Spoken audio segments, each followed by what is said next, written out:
চট্টায় নিজেকে তৃণমূল নেতা পরিচয় দিয়ে পুকুরের একাংশ ভরাট করে চালাচ্ছে বেআইনি নির্মাণ। ঠাকুরপুকুর মহাস্তলা ব্লকের চট্টা গ্রাম পঞ্চায়েতের অন্তর্গত দিলখুশ মাঠে বহু পুরনো একটি পুকুর রয়েছে। স্থানীয়রা এখনও সেই পুকুর ব্যবহার করে। মেটিয়া বুরুজের বাসিন্দা আরশাদ নামে এক ব্যক্তি ওই এলাকায় বেশ কয়েক বছর ধরে ব্যবসা করে। নিজেকে তৃণমূল নেতা পরিচয় দিয়ে ওই ব্যবসায়ী পুকুরের একাংশ কিনে নিয়ে এই অংশ ভরাট করে তার উপরই নির্মাণের কাজ চালাচ্ছে। দীর্ঘ এক সপ্তাহ ধরে নির্মাণের কাজ চালানো হচ্ছে। প্রায় 20টিরও বেশি বিম তুলে পুকুরে চলছে নির্মাণের কাজ। তার দাবি, তিনি ওই জায়গাটি কিনে নিয়ে রাস্তা তৈরি করেছেন। এই রাস্তা তিনি তার ব্যবসার কাজের জন্য করেছেন। সাধারণ মানুষও এই রাস্তা ব্যবহার করবেন বলে তিনি জানান। যদিও পাশেই সরকারি রাস্তা রয়েছে, সেই রাস্তা থাকা সত্ত্বেও কিভাবে পুকুরের এক অংশ কিনে ভরাট করে তার উপর নির্মাণ চলছে, তাও আবার ব্যক্তিগত উদ্যোগে তৈরি হচ্ছে রাস্তা, উঠছে প্রশ্ন। যদিও এই বিষয়ে চট্টা গ্রাম পঞ্চায়েতের উপপ্রধান জানান, এই বিষয়ে পঞ্চায়েতে এখনও পর্যন্ত কেউ কোনো অভিযোগ করেনি। অভিযোগ পেলে সেই বিষয়টি খতিয়ে দেখা হবে। সেই কাজের জন্য কোনো অনুমতি দেওয়া হয়নি পঞ্চায়েতের পক্ষ থেকে। গার্ডেন রিচ কাণ্ডের পরও প্রশাসনের নজর এড়িয়ে কী করে পুকুর ভরাট করছে, তার উপর নির্মাণের কাজ চলছে, সেই বিষয়ে প্রশ্ন থেকেই যাচ্ছে। ভোট ঘোষণা হওয়ার পর থেকে ডায়মন্ড হারবার লোকসভা কেন্দ্রের বিষ্ণুপুর বিধানসভার চট্টা এলাকায় এই কাজ চলছে রমরমিয়ে। এই বিষয়ে সিপিআইএম এবং কংগ্রেস রাজ্যের শাসক দলকে কটাক্ষ করে। পাশাপাশি প্রশাসনের একাংশের মতেই কাজ হচ্ছে, এমন বলা হয় সিপিআইএম এবং কংগ্রেসের পক্ষ থেকে। এটা পশ্চিমবঙ্গের নতুন কোনো ঘটনা না। এটা চটা দিলখুশ মাঠের পাশের ঘটনা হোক আর দক্ষিণ 24 পরগনার বিষ্ণুপুরের কোনো ঘটনা হোক, 2012-11 সালের পর তৃণমূল সরকার আসার পর থেকে এটা পশ্চিমবঙ্গের নিত্য নতুন ঘটনা। একদিকে মোদী সরকার গোটা দেশের সম্পত্তি বেচে দিচ্ছে, আর এদিকে তৃণমূল সরকার গরিব মানুষের সম্পত্তি বেচে দিচ্ছে। আমরা সিপিআইএমের পক্ষ থেকে প্রথম থেকে বলে এসেছি, এই তোলামূল সরকারের বিদায় না ঘটাতে পারলে পশ্চিমবঙ্গে এই ঘটনা, এই অন্যায় চলবে। একমাত্র তৃণমূল সরকারের অবশাসনের মধ্যে দিয়ে পশ্চিমবাংলার এই অন্যায় বন্ধ হবে। প্রশাসনের একাংশের প্রত্যক্ষ মদতে, তৃণমূল নেতাদের প্রত্যক্ষ মদতে এই বেআইনি নির্মাণ, বেআইনি পুকুর ভরাটে চলছে। তার ফলে আমরা মনে করি এই সরকারের বদলের মধ্য দিয়েই এই অন্যায়ের ঘটনাগুলোর বদল হবে। মানুষ দেখছেন, মানুষ বিচার করবেন, মানুষই শেষ বিচারক। মানুষের চোখের সামনে সব ঘটনা ঘটছে, আমরা আমাদের ক্ষমতা অনুযায়ী মানুষের সামনে উপস্থিত করাচ্ছি এই অন্যায়গুলো। মানুষের উপর আমাদের ভরসা আছে। চটা পঞ্চায়েতের কথা নতুন করে কি বলবো, এটা শুধু দিলখুশ ক্লাবের মাঠের সমস্যা না। চটা রামসুপুর থেকে শুরু করে যে সমস্ত এলাকাগুলো আছে, যেগুলো জলা দিয়ে আমাদের একটা খাল কাটানো ছিল নিকাশি নালার, যেটা গিয়ে চড়িয়াল খালে মিশত, সেটা কংগ্রেস আমল হয়েছে, সিপিএম আমল হয়েছে। যেমন পশ্চিমবাংলার জন্য সিদ্ধার্থ শঙ্কর রায়, জ্যোতি বসু যারা উন্নয়ন করে গেছিলেন, আজকে মমতার আমলে সেই উন্নয়নগুলোকে ধ্বংস করছে। আজকে চটা পঞ্চায়েতও ঠিক তাই। শহীদ মোল্লা সাহেব চটা মানুষের জন্য, মা বোনেদের জন্য যে সমস্ত ঝিল থেকে শুরু করে পুকুর, দুদিকে দুটো করে সান দিতে দিয়েছিল, সেইগুলোকে আজকে বন্ধ করে দিয়ে চটার যে সমস্ত তৃণমূলের সব তোলাবাজিরা আছে, তারা সেগুলোকে নিয়ে উন্নয়ন করছে। এটা শুধু আটসাদের ব্যাপার নয়, চটা এরম রহ চলছে। কখনো পুকুর বুঝিয়ে দিচ্ছে, কখনো জলাভূমি বুঝিয়ে দিচ্ছে। আজকের যে দিলখুশ ক্লাবের মাঠটা নিয়ে আপনারা আমাকে জানছেন, এই দিলখুশ ক্লাবের বহুদিন, আজকে আমার বাবা, তার বাবারা দেখে গেছে যে ওই সানেতে এলাকার সমস্ত মানুষ, একদিকে মা বোনেরা, একদিকে সাধারণ মানুষ ওই ঘাট সরতো, তারা গোসল করতো, কেউ কাপড় টাপড় ধোয়াধুয়ি করতো।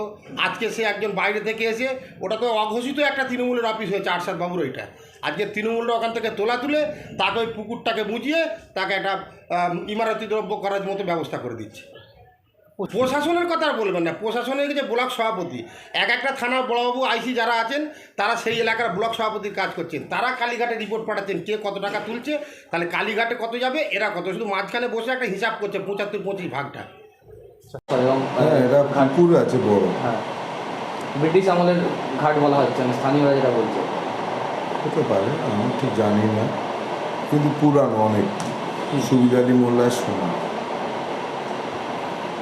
সেই দেখা যাচ্ছে একটা অংশ আর কি, সামনেই অংশটা, সেই অংশটা ভরাট করে রাবিশ, মাটি ইত্যাদি দিয়ে ভরাট করে এবং সেখানে বিম তোলা হচ্ছে, নির্মাণের কাজ করা হচ্ছে। আমি বিশেষ সূত্রে জানতে পেরেছি যে ওখানে যে রাস্তাটা আছে সরু, আর ওখানে একটা টুকরো কাপড়ের গোডাউন আছে।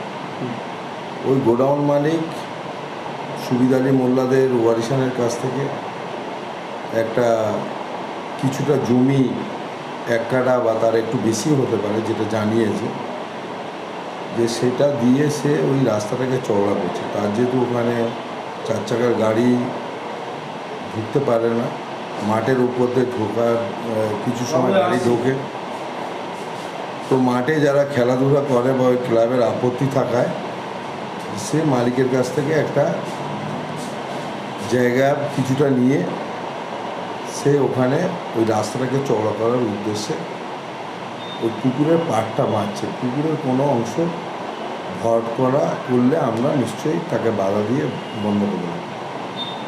না, আমরা মানে যখন গেলাম সেখানে দেখা যাচ্ছে যে মাটি বা রাবিশ সেগুলো ফেলা হচ্ছে। আরেকটা বিষয় যেটা হচ্ছে যে যিনি নির্মাণ করছেন তিনি যেটা দাবি করছেন যে তিনি রাস্তা করছেন, তবে যেটা তিনি বলছেন যে রাস্তা জনসাধারণের জন্য করা হবে এবং পাশে একটি রাস্তা, সরকারি রাস্তা থাকার সত্ত্বেও কীভাবে একজন ব্যক্তি এই রাস্তাটি করছে? না, পাশে যে সরকারি রাস্তাটা আছে ওটা হচ্ছে 3.5 থেকে 4 ফুট আছে। তো সেখানে মানে তার সুবিধার্থে ওই কোম্পানির সুবিধার্থে সে যদি রাস্তাটাকে এক্সটেনশান করে চওড়া করে, এতে আমাদের পঞ্চায়েতের পক্ষ থেকে আমরা আপত্তি এর জন্য আমরা করিনি। কিন্তু রাস্তা করছে, আমরা এর জন্য কোনো আপত্তি করি না।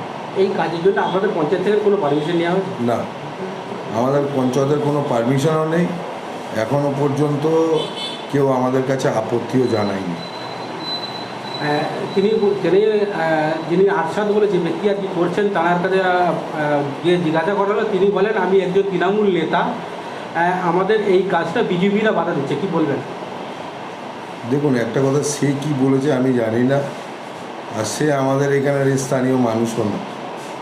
সে আমি যতদূর জানি যে মিডিয়াপুরের দিকে কোনো একটা জায়গায় থাকে, এখানে তার কাজের সূত্রে একটা গোডাউন করে কাজ করে।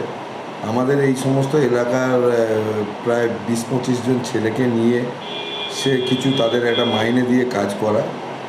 এমনি মানে সে ওখানে বিজেপি বাধা দিচ্ছে কি, এখনও পর্যন্ত আমাদের কাছে কেউ অভিযোগ করেনি যে বিজেপি, কংগ্রেস, সিপিএম কেউ অভিযোগ করেনি। আর অভিযোগ করলে আমরা নিশ্চয়ই দেখব, যদি রাস্তা ছাড়া ওটাকে অন্য কিছু উদ্দেশ্যে সে করে, আর নিশ্চয়ই পঞ্চায়েত ব্যবস্থা নেবে, তারা আইনানুগ ব্যবস্থা নেবে। আপনার নাম? আমি সবির সাপুই, উপপ্রধান চট্টগ্রাম।